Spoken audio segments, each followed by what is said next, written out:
The rain over the Pacific Northwest didn't stop after I dropped Clara off in Whistler. It only settled into a deeper, heavier rhythm as I navigated back down toward the coastal shoreline of Vancouver. The neon lights of Gastown reflected like liquid gold on the wet asphalt, casting a surreal cinematic glow over the historic brick streets. It was past 3 in the morning, the hour when the rest of the city slept. But for a driver in my line of work, the night was far from over. My phone buzzed on the dashboard mount, displaying an encrypted notification from a high-profile private client.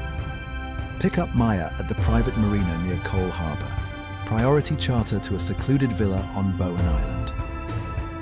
I steered the luxury sedan towards the waterfront, where rows of multi-million-dollar yachts swayed gently against the dark waters of Burrard Inlet. The rain danced on the hood of my car as I pulled up to the security gate of the pier. Under the dim amber light of a lamppost, a tall, striking woman stood waiting, shielded under a large black umbrella. She wore a tailored midnight blue silk trench coat that cinched tightly at her waist, her long dark hair falling in damp waves over her shoulders. Her face was defined by sharp cheekbones and almond-shaped eyes that carried an undeniable look of intensity. I stepped out to open the passenger door. As she approached, the rich scent of rare black orchids and sea mist filled the air between us. "Leo, I assume?" she asked, her voice low, velvety, and tinged with a delicate European accent. "That's me." "Welcome, Maya," I replied, taking her small leather travel bag and placing it securely in the back. "Ready for the ferry crossing to Bowen Island?"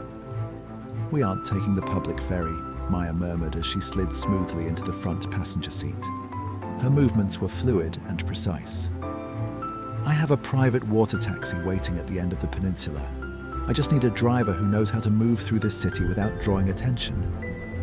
"You came to the right place," I said, getting behind the wheel and pulling away from the marina. As we drove along the edge of Stanley Park, surrounded by towering ancient cedar trees and the dark expanse of the ocean, Maya leaned her head back against the headrest, letting out a soft sigh. The soft blue ambient lights of the dashboard contoured her silhouette. "You don't ask questions, Leo. I like that," she remarked, turning her piercing gaze toward me.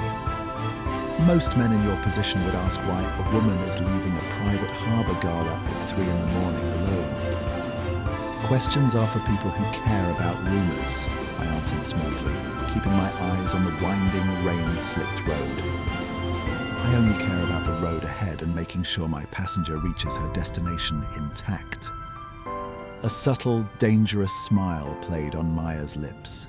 She reached out, her long, manicured fingers lightly tracing the line of my jawline, her touch warm against my skin.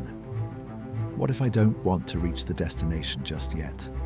What if I need a pause from the chaos of my life? I turned into a dark, secluded pull-off deep inside Stanley Park, surrounded by massive Douglas firs that shielded the car from the coastal highway. I cut the headlights, plunging the interior into a cozy, intimate darkness, with only the soft sound of rain drumming against the roof. "Then the car becomes our sanctuary," I whispered, turning my body to face her. Maya unbuckled her seatbelt without taking her eyes off mine. She reached over, her hands sliding up my chest to grip the lapel of my jacket. I've spent years managing high-stakes investments and dealing with men who think they can control me. Tonight, I want to surrender that control to someone who actually commands it. Before I could reply, she moved gracefully across the center console, sitting squarely on my lap. Her silk trench coat slipped off her shoulders, revealing a breathtaking backless dark lace dress underneath. Her body was warm, pressing tightly against mine, her pulse racing against her neck. I didn't offer words. I answered with action. My hand cupped the back of her head, pulling her into a hard, possessive kiss. Maya let out a soft gasp against my lips, her hands tangling in my hair, as she completely gave in to the moment. All her corporate coldness melted away, replaced by a raw, hungry passion. I slid my hands down her waist, feeling the smooth curve of her hips as her dress lifted. When I entered her, Maya arched her back with a breathless, intense whimper, her fingers digging deep into my shoulders. The windows fogged over completely, cutting us off from the outside world. I moved with a heavy, steady, unstoppable rhythm, driving us both higher with every stroke. Maya clung to me, whispering passionate phrases in her native tongue, completely overwhelmed by the intensity of the experience. Her release came like a sudden tidal wave, a violent, shuddering climax that left her gasping for air as our breathing slowed.